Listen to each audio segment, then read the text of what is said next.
No. Okay, He now, wouldn't let me talk to the woman next door or anything. okay, when y'all went to Sacramento, this all happened in Sacramento. Even though y'all were divorced, and he really did not, as an NCO airman, did not have family rights to base housing, But he was in the commander's but they house. moved y'all into what later on you found out was the commander's house. You Yeah. said initially it was just a really big, much larger than the other homes around, and then wasn't it Tim and Karen that? Down in the end, almost at the corner down at the end in the officer's housing is where it was at. And how did y'all find out it was a base commander's house? A boy told him at school. Asked him why we were living in the base commander's house. Okay. Okay, alright. So, he's an NCO living in the base commander's house. This mysterious wooden crate vanishes with his goods. They picked it up. Whenever they picked up his other stuff to go overseas. Oh, they did pick that crate Yeah, up? Okay, I saw him okay, pick it up and load it. okay. And In the so truck or whatever it was. apparently he was having a boat motor shipped Shipped to England. to England with And him. that was the end of his career too, when he was retiring. He retired in England. Yeah, I thought he retired at Tyndall. No, He came back to Tyndall. yeah, they had to retire from the base where they enlisted. yeah, It's all military branches. But the last overseas base was in was Tyndall, in England. and then, okay, Not that Lakenheath where we were. It was at Woodbridge. Cause he was a chief out there at Tyndall. And then He somehow, took us somewhere out there there to after his that, he office. wound up over in Southeast Asia. okay, so from the time he left Vegas, that was the end of his career with the Thunderbirds. Yeah. Okay, that was in 67, 66. Because he retired, I thought he retired in 66 for some reason. He retired in 60.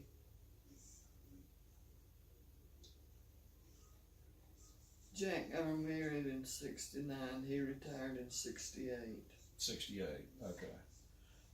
Okay, so 2 years after Vegas, he had gone,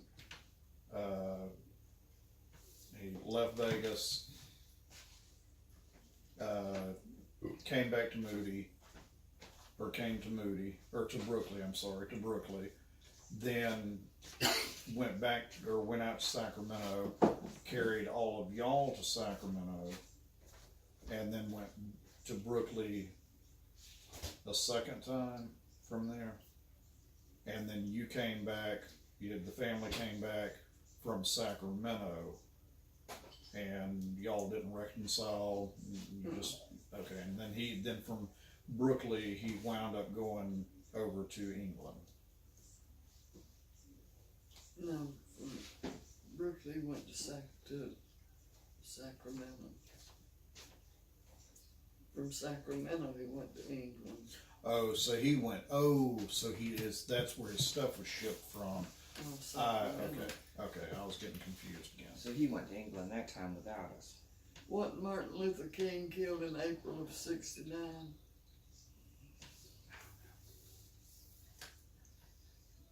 I would have to look that up. So.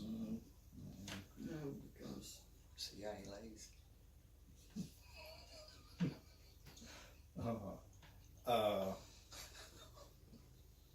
Okay, so he retired in 68 and then came back to England, and then you said he wound up over in Southeast Asia working with this Gulf Life Insurance. And that was after he came back from over there. He was over in Tallahassee over there at Lake Ammonia when he was selling that insurance. Oh, okay. yeah, I thought he was doing that over in Asia. He sold the We insurance. don't Here. know what he was doing over there. Mm-mm. Okay. Because that ex-CIA agent that I talked to up in D.C., he asked me what he was doing over there, and I said he was working with a company called Gulf Life Insurance, is all I know. And whenever I said that, this guy just flushed out, and he very abruptly, we had had a really good conversation, then all of a sudden he said, we had a lot of operations going on over there, and spun and walked away from me. And I thought that was kind of bizarre that he reacted that way. So he went over to Asia, and nobody knows really why he was over there or what he was doing over there. That's where he married Kim. Okay, and she was from Laos or Cambodia. Cambodia, He died April 4th, 1968. 68. Okay.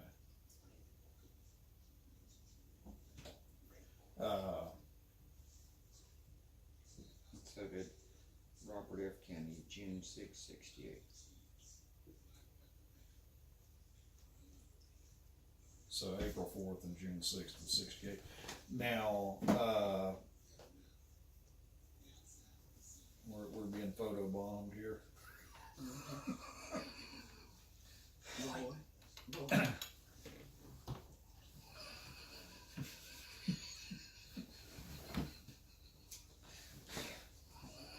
Get pissed off from that. So he retired. Now, do you know when Daddy retired, or what his retirement date was? No, it was in October of Well, you said 68, whenever Jack, 68. so October of 68. Okay, all right. And at that point, it was after that he wound up going back over to Asia. Somewhere over there. Yeah. And how long was he over there? I don't know, Paul. He didn't go right over there. He went up to New Jersey or somewhere where he met Irene and married her and brought her back down here. She's who he was married to when y'all went to see him in Chattahoochee. Chattahoochee. Mm-hmm. And They weren't married long. Timmy said when they were in Chattahoochee, he had a lot of radio equipment and a tall tower and all. Like ham radio and stuff. CD. Yeah. He had one in his car. He was on it all the time. Yeah, because he was Widowmaker 3. Well, they had That that. was his handle. He had that Widowmaker tower. 3. He wasn't had that tower at Lake Ammonia too. You remember? His handle was Widowmaker 3. Mm-hmm. Ah. Now, what the hell? Well, he had 3 wives. Well, he actually had 4. Because he had Yeah, but Sybil, that's, Mama, Irene, and Kim. then Kim. yeah, but that's not a widowmaker. A widowmaker is somebody that, If you die, they're widows. Kill somebody. yeah, exactly, and nobody has died at that point. They're all widows. Who is? All of his ex-wives. Not at the point that he's still alive. No, he's dead. Yeah, he is now. Right, so that made them all widows. Yeah, but when he was alive, Well, he was calling himself Widowmaker 3. Widowmaker 3. Okay, I don't know where I he got remember that that. from. You remember that, too? Yeah. that's kind of a bizarre handle I know, but that's his handle. That's what his was. for a CB handle. Well, Widowmaker he's 3. kind of a bizarre person. Had a lot of bizarre things going on around him. Well, it really makes me wonder with all the stuff. Okay, and then you know He everything. married Irene and brought her there to Tallahassee. They rented a house just across the street from Lois. She called me one day while we were still living in Lynn Haven. There, you know, I remember. with Jack, I was married to him. And she called me and talked for a long time. She said, Irene did, or yeah, Yes, Irene. Irene. Okay. She said, did he ever hit you? I said, no, he didn't. Tim didn't. Yeah. And she said, well, would he let you see anybody? I said, yeah. to a certain extent. She said, he makes me stay in this house all day with the blinds drawn, and I can't let anybody in. Huh. So I wonder if it was like, because I know he was drinking a lot and all, but He I was wonder, when he died. I wonder if it was, just a mental paranoia, or if he had reason to feel this paranoia, because he went to, he went to, we went over to Asia. He met Kim at that time. That was after he'd been married to Irene. Oh, after he had met Irene. Because they So- weren't married that long. So there was something that triggered this paranoia in him about not letting anybody, keeping the blinds closed and all that. There was something that had triggered that Yeah, before he ever went over to Asia. and they moved up to Chattahoochee, I guess, after that, and that's when Timmy and Sharon went over. We went over. Because that was after we moved to the farm that y'all went up there and spent the weekend with him. Mhm. Then shortly thereafter, I think Irene left him. But I remember she called me and she talked for a long time, just telling different things and all. And she'd talk about, he'd let her go down and see Lois at night. And just, I don't know, it was crazy. But when we went over there, I didn't see him drinking. No, I don't Okay. think he was drinking back Was he? then, not like that. Okay. Uh, So He it wasn't started like drinking. alcohol. He started This was drinking sneaking after Well, in he the drank bedroom. for all the years that I can remember. He Yeah. drank, Yeah. but he wasn't a drunk. Right. I mean, right. he'd get tipsy at Oh, times, yeah. but I don't remember him being a drunk. It was Yeah. after he met Kim that he became a drunk. Well, I don't even know that because Well- I never saw him as a drunk. Yeah, They Karen. Yeah, said- he called Karen a few times. Yeah, She and said he they, called her- They said he would Distraught. But does Go that down to mean the- that he was drunk all the time? he would go down the courthouse drunk and all, warning them about the Vietnamese. See, Kim got in with that my Gardner that was the communist head over in Tallahassee. Head of the communist Yeah, but then party too, in when he Tallahassee. died, they wouldn't even do an autopsy. We would have I had to know. pay for one. And you Uh-huh. know something went on there because when I went and saw him, he had scrapes all on his knuckles and his fingers. He had scrapes all on And them. on his neck. No, his neck was all bruised. Yeah. I asked the the funeral person guy, Funeral director. why was his neck all bruised like that? He said, oh, he probably died when he was sitting up and the blood pooled there. But that's not true. He was in bed, fully clothed, covered up, and the gun was down at the end of the bed, under the covers. I thought it was outside the covers. Well, it was either at the end of the bed. That's all I know. Yeah, somebody had told me at one point that they found him covered up and the gun was on top of the covers at the foot of the bed, and they couldn't understand why, if he was covered up, how the gun could have been on top of the covers at the foot of the bed. And he was fully clothed. And he'd been out Yeah. that morning digging a ditch around his trailer, a drainage ditch. Okay. And then in that time also, this neighbor witnessed a white van pull up with a lot of, Apparently, Asian- the neighbor came over and had coffee with him that No, morning too. Tim went down to that neighbor's that morning, he said, and the neighbor asked him, did he want to come in and have a cup of coffee? Tim said, no, I've got 22 waiting on me at home. And he asked the neighbor, said, but will you come up to my place afternoon? He said, come up there afternoon, and for some reason he wanted the neighbor to come up there afternoon. So the man said he started down there and he saw this van pull up with all these Vietnamese in it and go in. So he turned around, went back home, was gonna wait till they left, you know. And I guess he waited a while and he went back down there.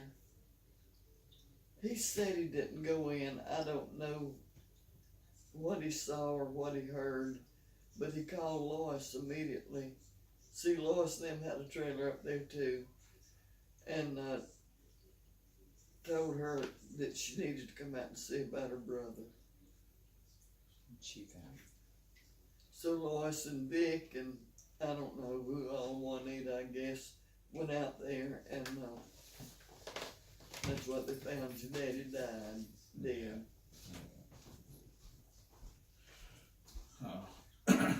And then, whenever, I guess it was Lois that was kind of inquiring, and the FBI told her just to, Lay off, more or less, something to that effect. Leave it alone. Yeah, I think Karen said she had hired an investigator or something. I don't And it know wasn't but about a week or so later that they showed up. if FBI come around and told her to leave it alone. No, told Lois. Lois and them not to question his death. And we didn't find that out until just a couple of years ago.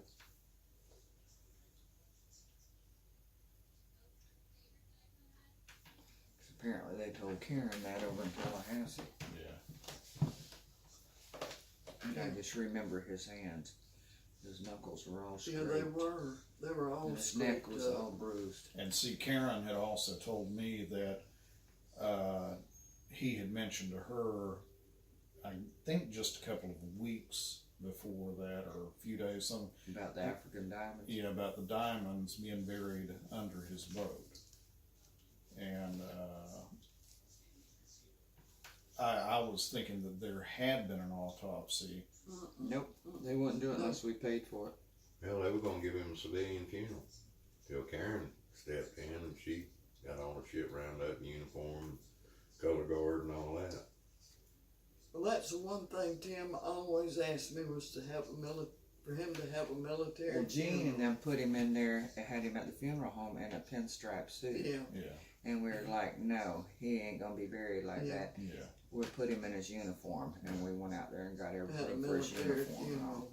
Because I remember he couldn't be buried without something on his feet, so we had to get him socks.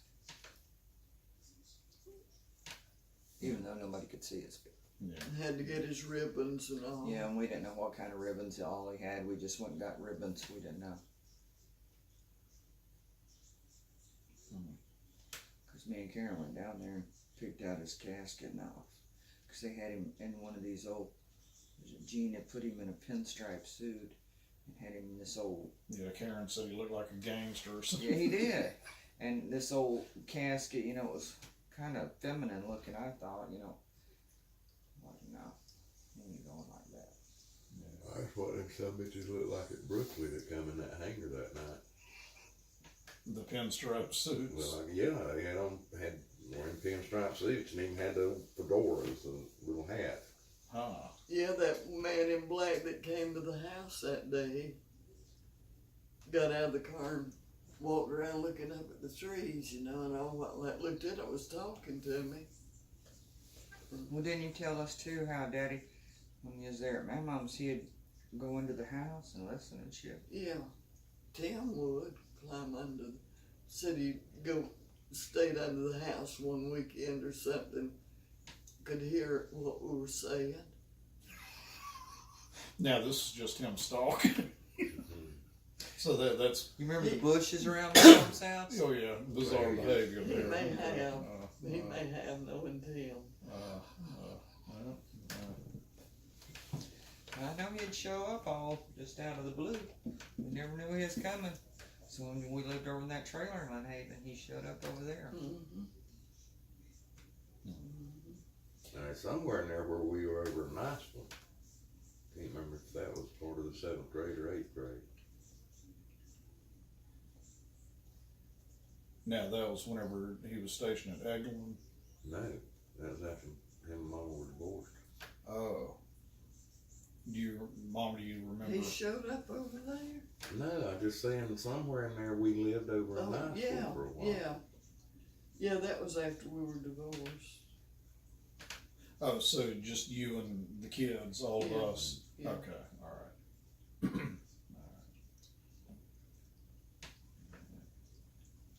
That was after he went to England, after we came back from Sacramento.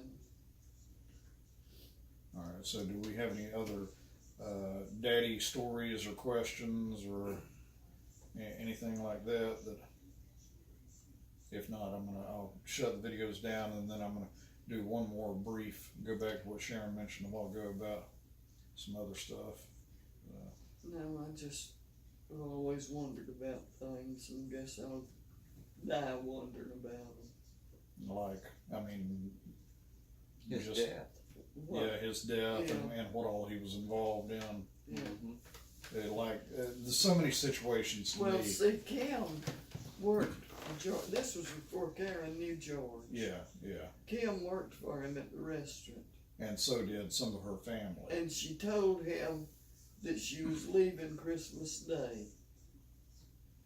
Yeah, because later on, He- George reflected to Karen that he had really been put in a bind on the Christmas holidays because several of his key employees just vanished. And And I feel then- like it was them, and I feel like they were after that bag of diamonds. Yeah. Now, the bag of diamonds, did those, whenever he went overseas, married Kim and brought her back, That's when he got the bag of diamonds in He said he Cambodia. got those from Africa. Yeah, when he was over there. now in Africa, was he, I don't know where all he went over there. He was gone for a while. Oh. Overseas, we didn't know where Yeah. he was at. Yeah, he We wasn't didn't have even any here. correspondence with him He or nothing. wasn't He just even would here show up. when his mother and daddy died. Well, that's when he was over in Tripoli. Wasn't that where he found them coins that you have? And old Roman coins or whatever? they were? Yeah, He just would pop up. You wouldn't know where he was at. huh? Just pop up out of the blue. The last time I saw him was right after I had Adrian. He came to see me. There in Youngstown.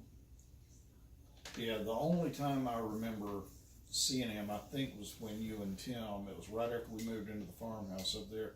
And I think when y'all were going overstate, because I remember my feelings were so hurt because y'all went and I wasn't able to go. I was told I was too young to go yeah. there. or Whenever something, they so- went to Chattahoochee on Thanksgiving. Yeah. No. And that's the only time, because I remember him coming through where the porch was out of the old farmhouse, came through, and I think he just stood there in the living room door or something. They have. But you saw him too whenever he came after Adrian was born. Well, that may have been it. 'Cause As I remember, you and Brad, y'all were dating while we were still in that Cause I went to farmhouse. PTA with you that night. Okay, that may have been when it was.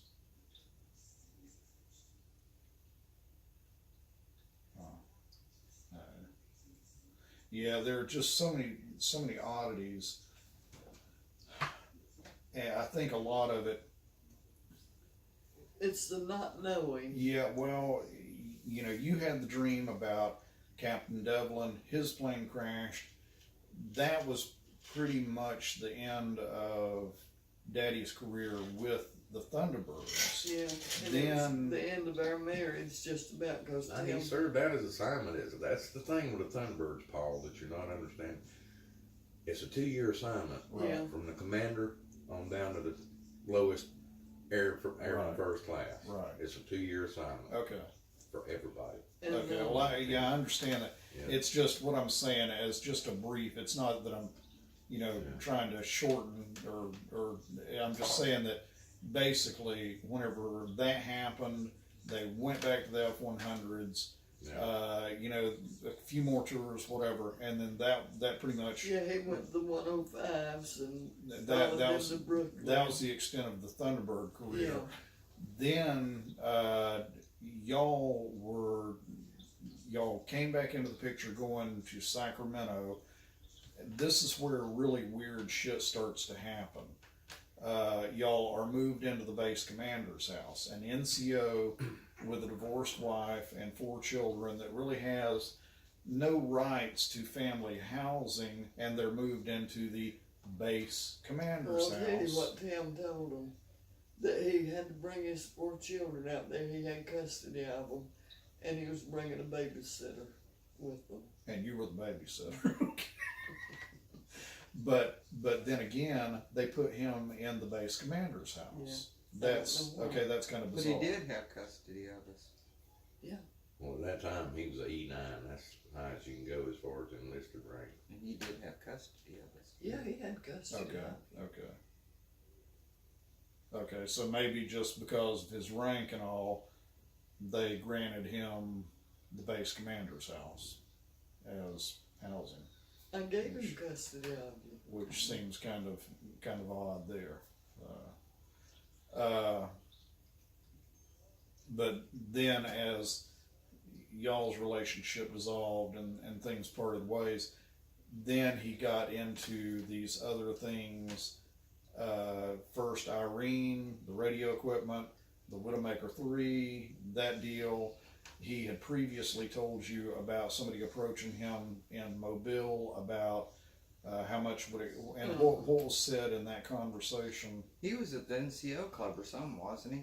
Yeah. And somebody came up, and because I remember Well, y'all got to him talking about at it. the bar. Because he talked about it a Yeah. lot. It was like he would almost was bragging about this person coming and offering him huge So amounts ask of him money. what would he take? What would be his price or something? Yeah. To do that.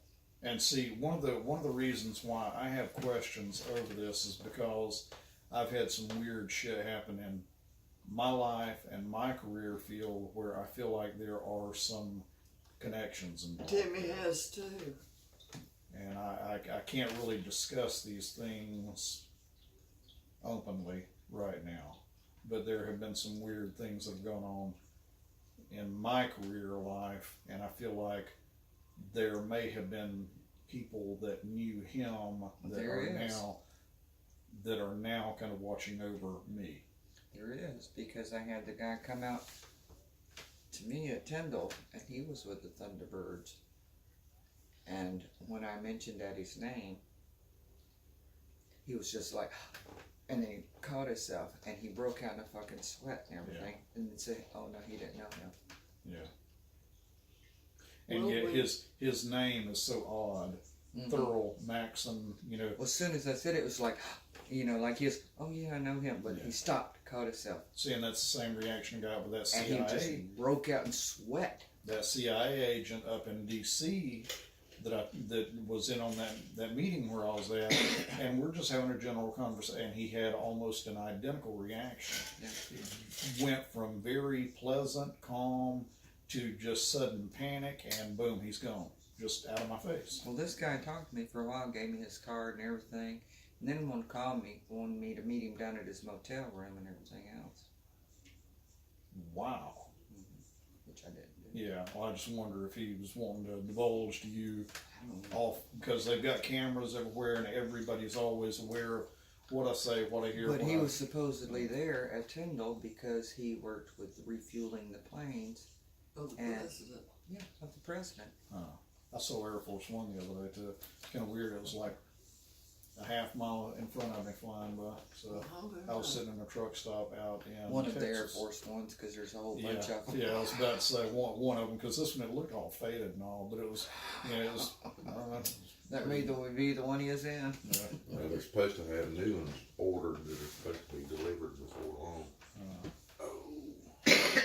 But all these things that kind of began to happen around that point, this man approaching him in the bar down or in the NCO club or wherever, asking him to, how much would it cost for It him was to while he was at assassinate, Brooklyn that happened, that the man approached him at the bar. and then he winds up going overseas, and wasn't there something about his pay records or travel vouchers from a certain period of time that were missing or something? Not that I know of.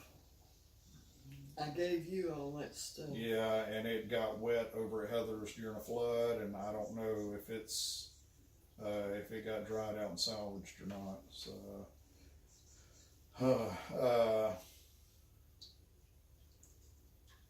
and then again, whenever y'all went to Chattahoochee and he's got all the radio equipment, the Widowmaker 3 handle, stuff like that, and then his death. That, there were just a lot of really odd issues surrounding his death there. So, Yeah, when Timmy was at Moody, he got sick or something. They called me and Jack up there. And, Fort Rucker. at Fort Rucker, yeah. And I guess Timmy, they had him in the hospital or something. Thought he was fixing to commit suicide or something. But anyway, they never did a thing to Timmy. Never did one thing to him. Gave him an honorary discharge and all. yeah. Same with whenever Daddy died. We had come down. Me and Brad had come home for Christmas, and they had already notified Brad's unit that a death had happened in the family or whatever. Before y'all found out about it? He didn't. When Brad tried to call, let him know what was going on. They already knew. Wow. I That's wonder kind of how bizarre. they knew that so quick. The Red Cross. He said it was the Red Cross. That's what he said. Huh. Because it was like, how the hell they know? Because Brad was kind of strange about it too. Because he's like, how the fuck they know this? Yeah. Huh. That's bizarre. Okay, I'm gonna go ahead and shut these down. Yeah, there's a lot of strange things. Or he said he guessed the Red Cross let them know. That's what he said. He wasn't sure then either. I mean, none of us were. Ain't no telling how they